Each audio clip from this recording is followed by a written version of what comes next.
And my friends, in my time in Italy, I never, ever, ever saw a 64-ounce tumbler of soda in anyone's hand. Not once.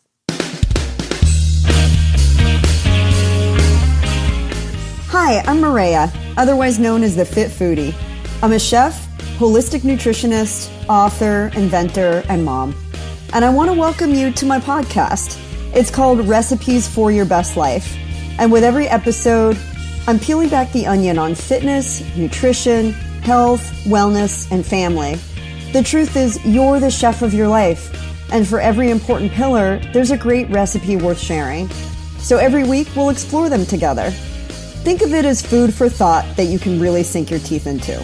So join me, and let's squeeze the joy out of this life, because you only get one. Can I get a fork, yeah? Whenever someone asks me what my favorite meal is, I think they expect a certain reply. I mean, I'm a fit foodie, so I'm sure they're thinking it's got to have gluten-free, paleo, or keto, or some combination of those labels incorporated in there somewhere, right? I mean, those diets are really popular, so that's probably what somebody that focuses on clean eating eats, right? But no, it's not what comes to mind, because the key word here is favorite meal. Let me take you back. So I went to this fundraiser for the American Cancer Society in Los Angeles a couple of years ago, and it was a real treat for me because usually I'm the one cooking. So it was nice to be able to try other chefs' foods. And, I had a catered dinner for 6 in a silent auction. So I was invited to attend. It had just been sold to the highest bidder, who just happened to be the actress Allison Janney. So I was feeling pretty dope, kind of, flying high, and, she's only about a foot taller than me. So, me and my new BFF, we were hanging out, chatting. I was craning my neck so that I could talk to her. After talking to her, I was scoping out all the offerings, checking out what I wanted to try. And I went up to one of the booths and happily accepted a small plate of very delicate triangles of pillowy pasta. And these little pillows, and definitely handmade, were filled with the most succulent little morsels. Buttery lobster tail, topped with shavings of Parmigiano Reggiano, and an opulent crown. You like that word? Opulent crown of sublime black truffle. I mean, hashtag food porn. So I took a deep inhale, and I literally gasped. I think the world stood still for a moment. The birds stopped chirping. The crickets stopped chirping. And the air stood more still than I've ever felt. I mean, it was emotional. I think my heart may have stopped beating for a minute, or it was just beating so hard that I couldn't feel anything else. I'm not really sure. But that bite fell on my tongue, and I think that I fell in love. And I'm pretty sure it was true love, and I really didn't care who knew it. That was my favorite food, at least for now, until I have the next bite that rocks my world. I think I tasted something that changed my chemical makeup. And it was just 2 beautifully folded, handmade, perfectly executed pieces of pasta with fillings and toppings that balanced out a flavor profile that I just can't even explain to you. It was so good. I hope you kind of got it just from my explanation, but it was so good. And I ate them so slowly because I really wanted to savor every bite. I mean, I was all in. I was engaged with every ounce of my being, so present, and I wanted nothing else.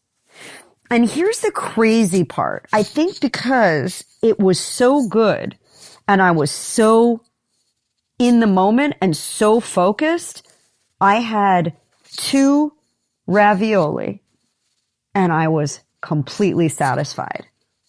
2. No, there was no limit on what I could eat. There were literally dozens of other dishes that I could pick from, but the balance of flavors and the richness of the food, and just, my mouth is watering right now just thinking about it. This crown of black truffle, just this like perfectly umami flavor profile was so satisfying. I still dream of that little dish of pure bliss every day. I'm pretty much every day. So what does this all mean? Am I supposed to eat pasta every day, Mareya? Is that what you're telling me? Eat pasta every day because it tastes good? No, that's not what I'm saying. I am saying that we get to eat foods like this, though, regularly. You like that? Regularly. And it's because in my new book, I talk about a strategy called the 90-10 rule. And then the concept behind the 90-10 rule is if you're eating properly, you're eating the right type of foods 90% of the time, 10% of the time, you can eat what you want. Still controlled, okay? No, this is not an opportunity for your id to go wild and start downing everything that it can possibly put its little taste buds and tongue on. No, it means being smart, but enjoying the food and being so present with it.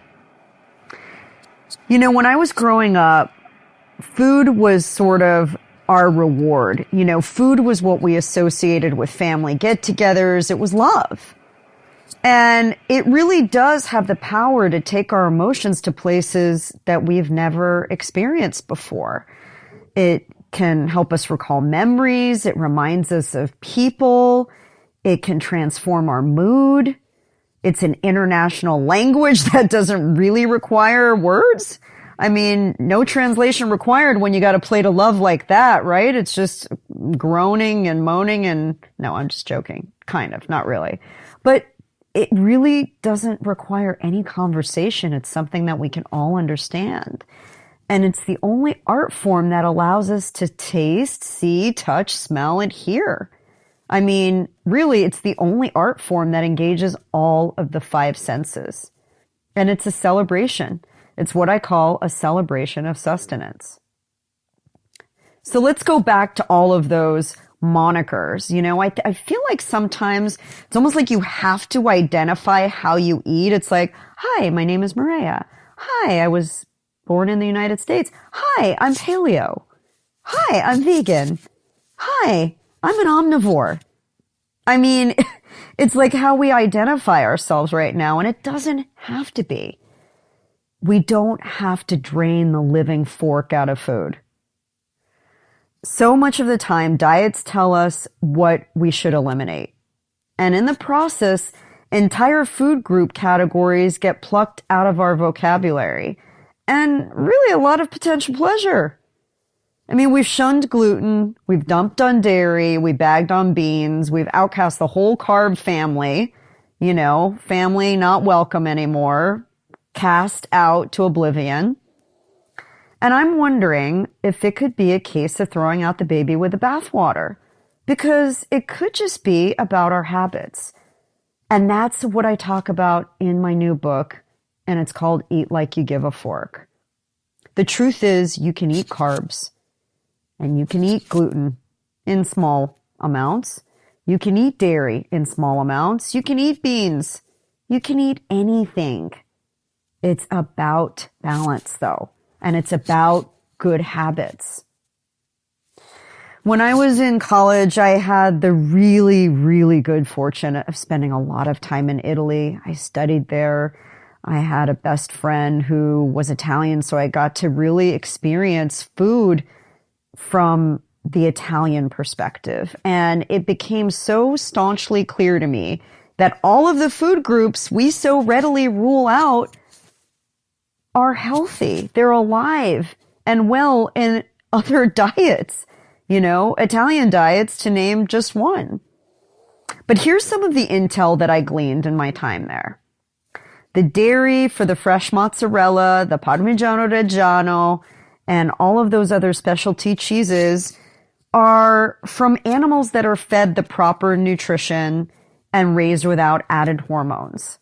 And the result is such a superior flavor that the pizza doesn't need mounds of cheese. It needs just a few pieces, a few pieces that add incredible flavor. It's just enough to give it some love. The flour is usually milled locally, and breads are baked with such painstaking care, and they use fermented starters versus quick rise yeast. And those starters are so much better for your gut. They actually have probiotic benefit. And so in a lot of cases, people that are gluten intolerant can eat these breads because of the fermentation process, and you don't get all of the bloating. I mean, let's get real. When you have an intolerance to gluten, some of those side effects, even if you're not diagnosed celiac, are not really desirable. So you end up avoiding those foods. I also found that the portions are so much smaller. I mean, you don't get the bottomless plate of pasta. They eat 3 courses, and they start with 2 to 3 ounces of cooked pasta, a reasonable amount of protein, high quality protein like fish or meat, some sort of beef or maybe chicken or, something, even if it's vegetarian, it's a reasonable portion of protein. And then you finish with cooked vegetables or a salad. So you never ever leave the table feeling like a stuffed turkey, I never felt like, even though we would eat 3 courses, I never felt like I was so full that I couldn't move or felt uncomfortable. You just feel satisfied because the portions are adequate. And my friends, in my time in Italy, I never, ever, ever saw a 64-ounce tumbler of soda in anyone's hand. Not once. People take their time eating. I mean, eating is a time to stop. It's a time to sit. It's a time to eat, converse, slow down. You don't gulp your food down like Homer Simpson. That means improper digestion. I remember I went out on a date with an Italian who told me that he believed that the reason, and these were his words, not her words. These were his words, so don't quote me on this.